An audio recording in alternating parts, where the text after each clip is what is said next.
Hi Mark, my name is Riley. My student number is S0441010. The title of the speech is I Am the Son of a Terrorist. Here's How I Chose Peace by Ebrahim. I'm a freshman in NCUE. On November 5th, 1990, a man named Al-Sayed Nasser walked into a hotel in Manhattan and assassinated Rabbi Meir Kahane, the leader of the Jewish Defense League.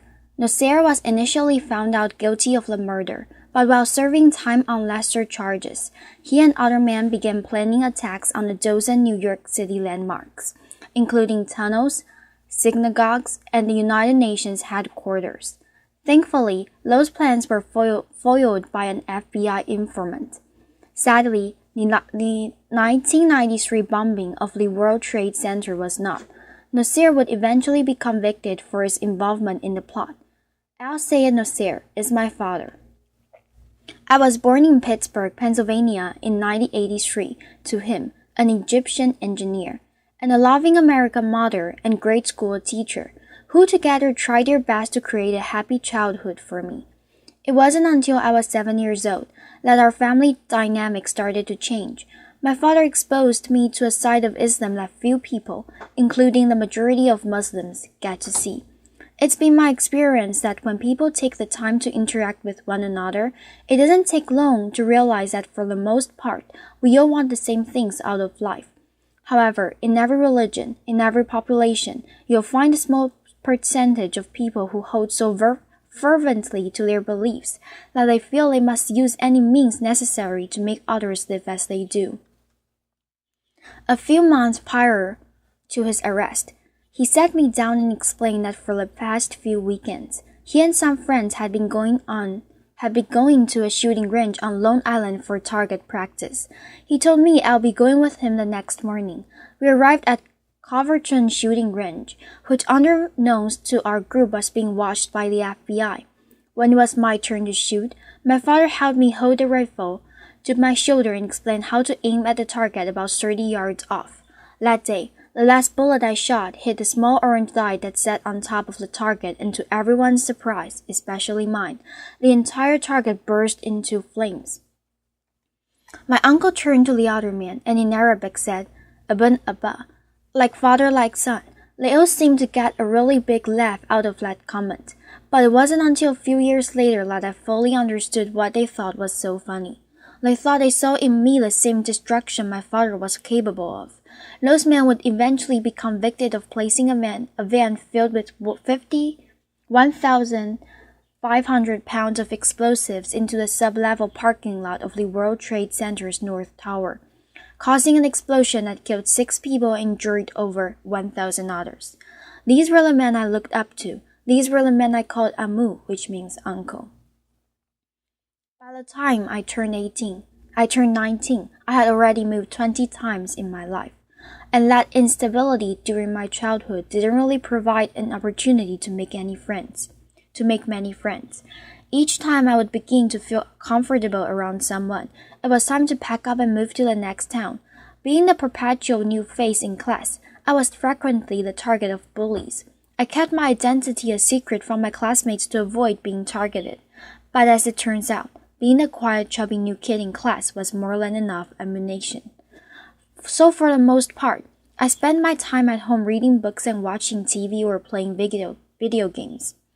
For those reasons, my social skills were lacking, to say the least, and growing up in a bigoted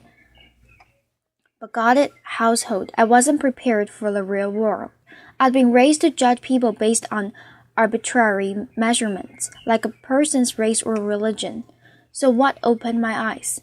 One of my first experiences that challenged this way of thinking was during the 2000 presidential elections.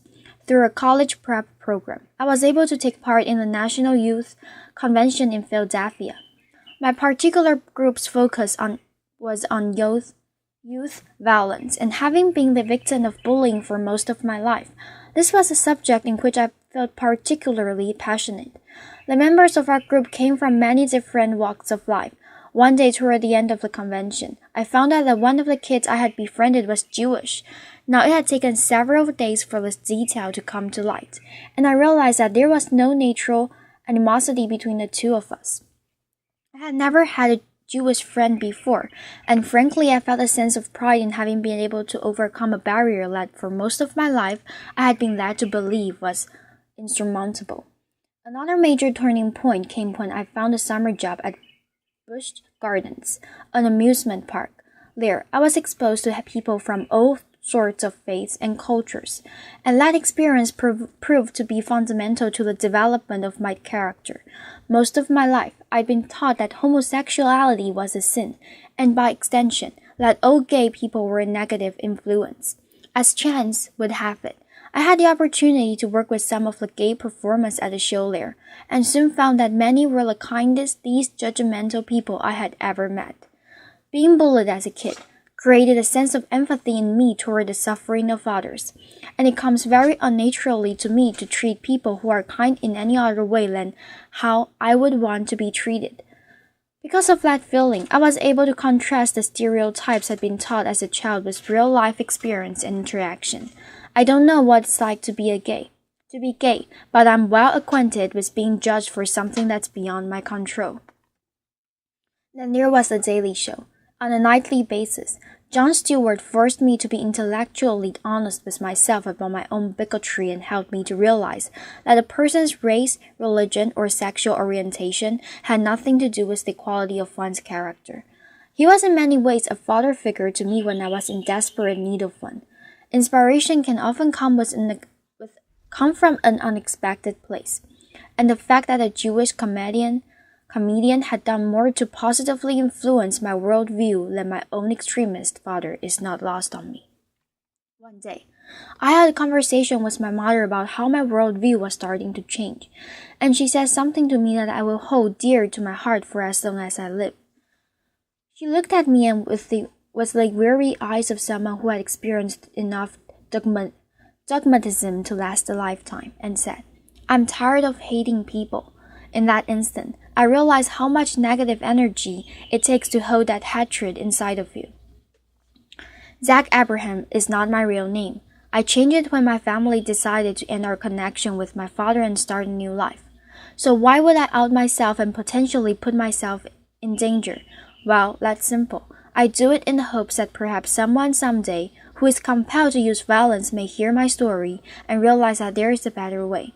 That although I had been subjected to this violent, intolerant ideology, that I did not become fanaticized. Instead, I choose to use my experience to fight back against terrorism, against the bigotry. I do it for the victims of terrorism and their loved ones, for the terrible pain and loss that terrorism has forced upon their lives. For the victims of terrorism, I will speak out against these senseless acts and condemn my father's actions. And with that simple fact, I stand here as proof that violence isn't inherent in one's religion or race, and the son does not have to follow the ways of his father. I am not my father. Thank you. Applause. Thank you, everybody. Applause. Thank you all. Applause. Thanks a lot. Applause.